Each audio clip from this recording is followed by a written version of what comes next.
जिस प्रकार नर्मदा नदी का हर पत्थर भगवान शिव का ही रूप होता है, जिसे नर्मदेश्वर बोलते हैं, उसी प्रकार गंडकी नदी का हर पत्थर शालिग्राम होता है।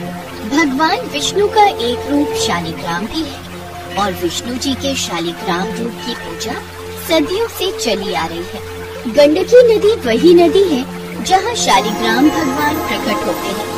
भगवान शालिग्राम दुनिया में यदि कहीं मिलते हैं तो केवल गंडकी नदी के तट पर मिलते हैं। पर भगवान शालिग्राम गंडकी नदी में ही क्यों रहते हैं, इसी विषय से जुड़ी है भगवान शालिग्राम और वैश्य की ये कहानी।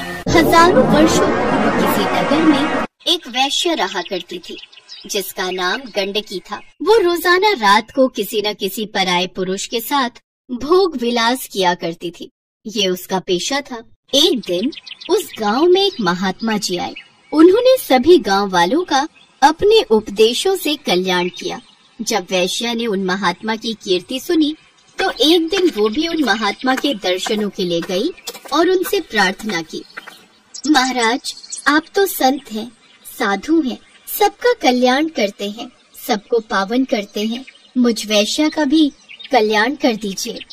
बेटी, मैं तेरा कल्याण कर दूंगा, पर उसके लिए तुझे वैश्यावृत्ति छोड़नी पड़ेगी।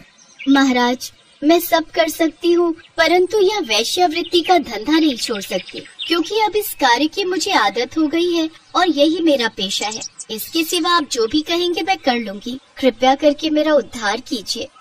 तो फिर एक काम करना, जो भी पुरुष तेरे पास आएगा तो उसे अपना पति, अपना परमेश्वर मानकर उसकी सेवा करना, तेरा उद्धार हो जाएगा। ठीक है महाराज, अब से मैं ऐसा ही करूंगी।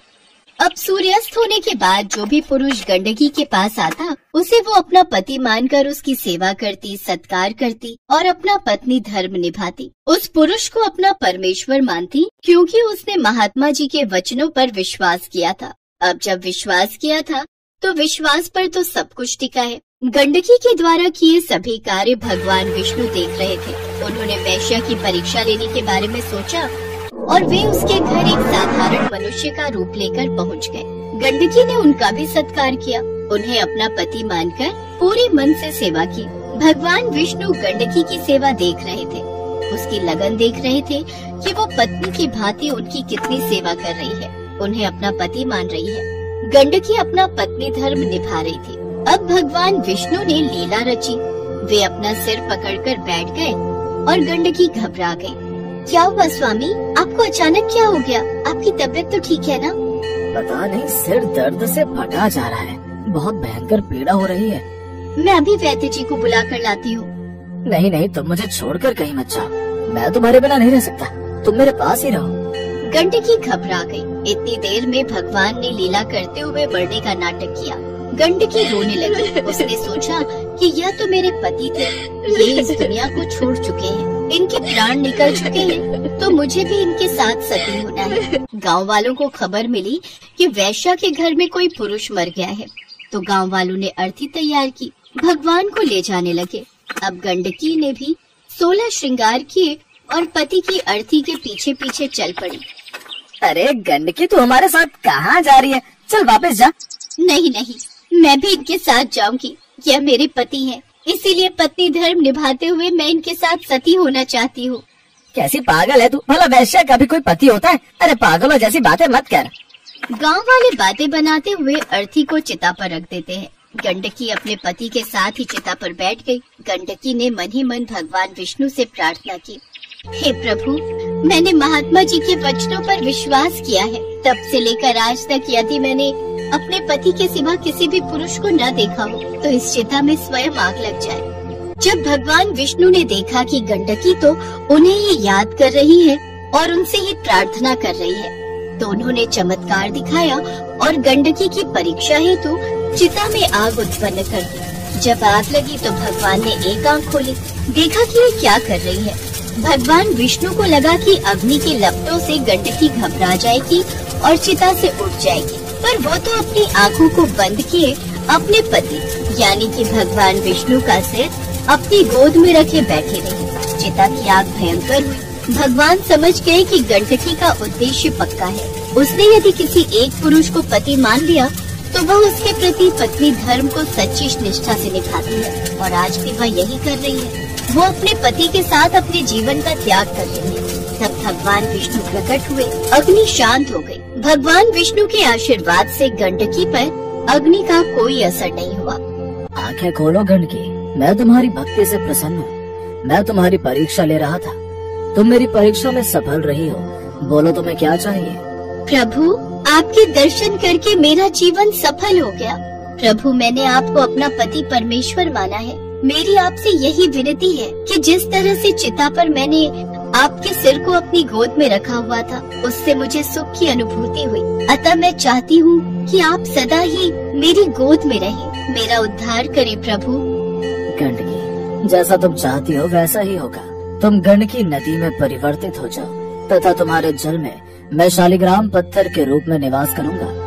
भगवान विष्णु के आशीर्वाद से गंडकी का शरीर पानी बन गया और नदी की भांति बहने लगा और वही नदी गंडकी नदी बन गई। भगवान विष्णु ने गंडकी को आशीर्वाद दिया कि वो सदा के लिए अपने शालिग्राम रूप में उसकी गोद में रहेंगे। भगवान विष्णु ने अपने आशीर्वाद से गंडकी का उद्धार किया।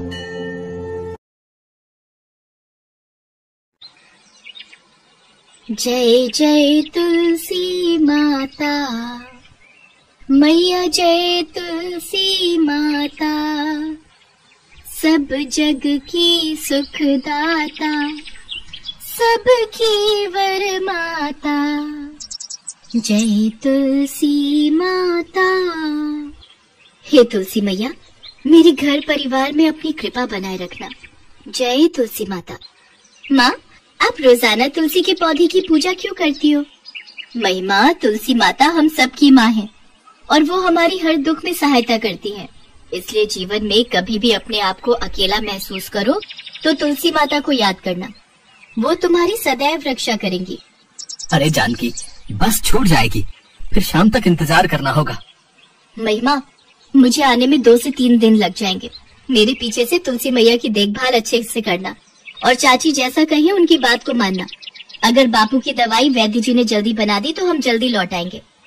माँ, तुम चिंता मत करो, मैं तुलसी मैया की पूरी देखभाल करूंगी। आप बापू के साथ आराम से जाओ। सुमन, ये मेरी अलमारी की चाबियां रख लो, उसमें मेरे सारे जेवर रखे हैं। चाबी साथ में ले गई तो कहीं खो न जाए। अरे अरे, कोई बात नहीं भाभी, आप आराम से जाओ। मैं पीछे से महिमा को कोई परेशानी नहीं होने दूंगी। महिमा की माँ जानकी तुलसी माता की बहुत पूजा करती थी, इसलिए वो जाते हुए तुलसी माँ की पूजा की सारी देखभाल महिमा को दे जाती है। पर विधि का विधान कुछ और ही लिखा था। जिस बस से महिमा के माता पिता जा रहे थे, उस बस का एक्सीडेंट हो गया और हादसे में महिमा के माता पिता मारे गए। महिमा का अपने चाचा चाची के सिवाय इस दुनिया में और कोई नहीं था। महिमा बिटिया, रो नहीं, देखो तुम्हारे चाचा जी तुम्हारे साथ है ना। मैं भी तो तुम्हारे पिता की तरह ही हूँ ना। अब तू यहाँ बैठ, मैं तेरे लिए गरम गरम जलेबी लेकर आऊंगा, ठीक है? तुझे अच्छी लगती है ना? अरे पागल हो रहे हो क्या? इस अभागन के लिए कुछ भी लाने की जरूरत नहीं है। अपने माँ बाप को खा गई है ये, अब ये जलेबी खाकर क्या करेगी? जो घर में रूखा सूखा पड़ा है वही खाने दो इसे। ज्यादा सिर चढ़ाने की जरूरत नहीं है। अपनी पूजा बिटिया के बारे में तो इतना कभी नहीं सोचते। चाची, मुझे भूख नहीं है, आप मुझे वो रोटी दे दो, मैं वो खा लूंगी। पहले मैं तुलसी में दिया जला दूं। शाम का समय हो रहा है। माँ हमेशा संध्या के समय तुलसी पे दिया जलाती थी और वो मुझे कह कर गई थी कि मैं सुबह शाम तुलसी माता की सेवा करूं। खुद तो तेरी माँ ऊपर चली गई और तेरे ऊपर ये काम छोड़ गई है। घर के काम पहले खत्म कर, बाद में तुलसी में दिया जलाना। महिमा शाम का खाना बनाती है। सारा काम खत्म करके वो तुलसी में दीपक जलाती है और वही तुलसी माता के पास बैठकर रोने लगती है।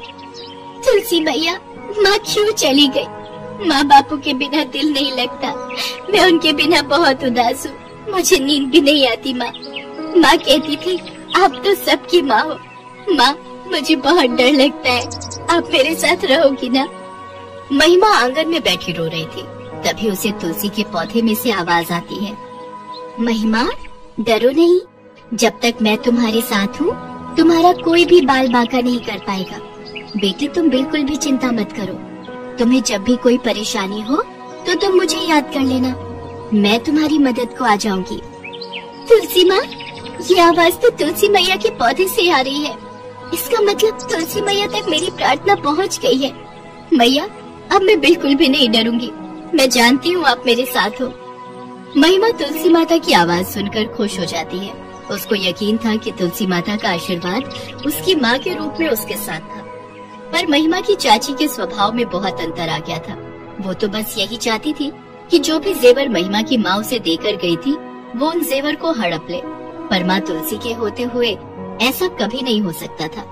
ये सारे जेवर चुपचाप संदूक में छुपा देती हूँ और किसी दिन मौका देखकर सारे जेवर बेच दूंगी और पैसों को अपने पास जोड़कर रख लूंगी। ये पूछेंगे तो बोल दूंगी चोर चुरा कर ले गया। महिमा की चाची सारे जेवर संदूक में बंद करके ताला लगा देती है। महिमा, ओ महिमा, कब से तुझे आवाज लगा रही हूँ? मैं बाजार जा रही हूँ। मेरे लौटने तक सारे कपड़े धोकर आंगन को अच्छे से लीप देना और दोपहर का खाना बनाकर रख देना। कोई भी काम रहा ना तो तेरी खैर नहीं। मुझे तो मिट्टी से आंगन लीपना आता ही नहीं। मैंने ये काम कभी नहीं किया चाची। बड़ी आई काम के बहाने ढूंढने वाली। जैसे मर्जी कर, पूरा आंगन अच्छे से लिपा होना चाहिए। महिमा को सारे घर का काम देकर उसकी चाची अपनी बेटी के साथ बाजार घूमने चली जाती है। हे तुलसी माँ, मेरी मदद करो, मुझे आंगन लीपना नहीं आता। चाची आकर बहुत मारेगी। महिमा रोने लगती है। तभी उसके सामने तुलसी माता प्रकट होती है और एक साधारण स्त्री का रूप ले लेती है। बेटी, तुम चिंता मत करो, लाओ मिट्टी दो, मैं तुम्हारा पूरा आंगन लीप देती हूँ। माँ, मैं जानती थी आप मेरी मदद को जरूर आओगी। साधारण स्त्री के रूप में माता तुलसी मुस्कुराने लगती है। कुछ देर बाद महिमा देखती है माँ तुलसी ने कुछ ही पलों में सारा काम खत्म कर दिया।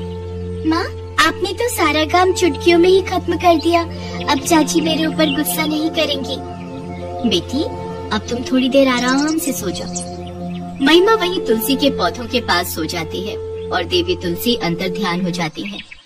महिमा की चाची जब घर आकर सारा काम निपटा हुआ देखती है तो वो हैरान रह जाती है।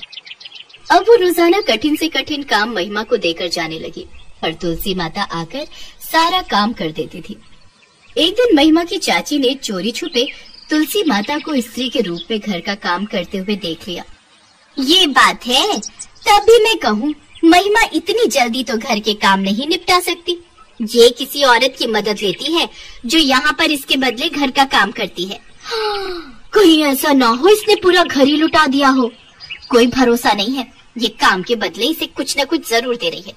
एक बार संदूक में जाकर देखती हूँ, कहीं जेवर तो इसे दान में नहीं दे दिए। महिमा की चाची कमरे में जाकर संदूक देखती है जिसमें महिमा की माँ जानकी के जेवर रखे हुए थे, पर संदूक में जेवर की जगह पत्थर थे।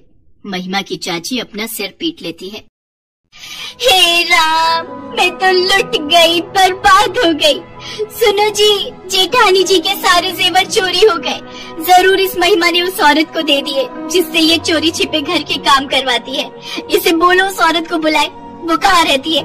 चुपचाप चोरी किए हुए सारे जेवर वापस करेगी।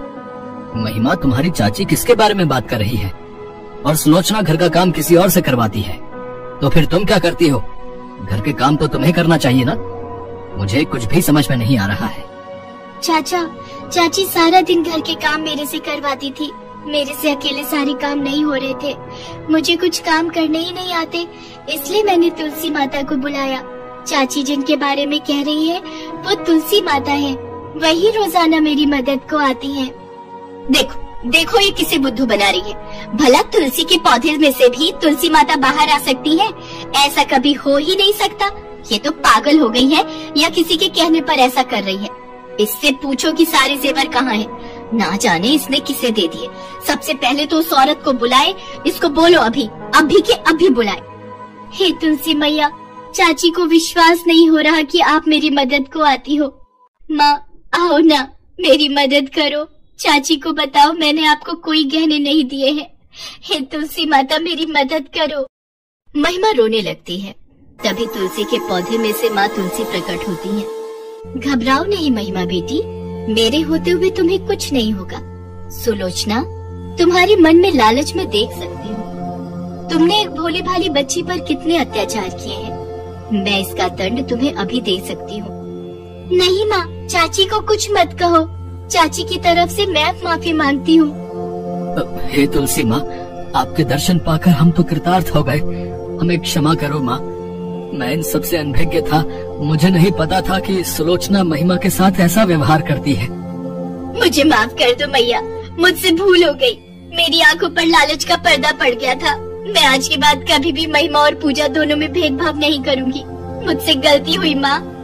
तुलसी माता संदूक में रखे पत्थरों की तरफ अपने आशीर्वाद का हाथ बढ़ाती है और पत्थर फिर से जेवर में बदल जाते हैं।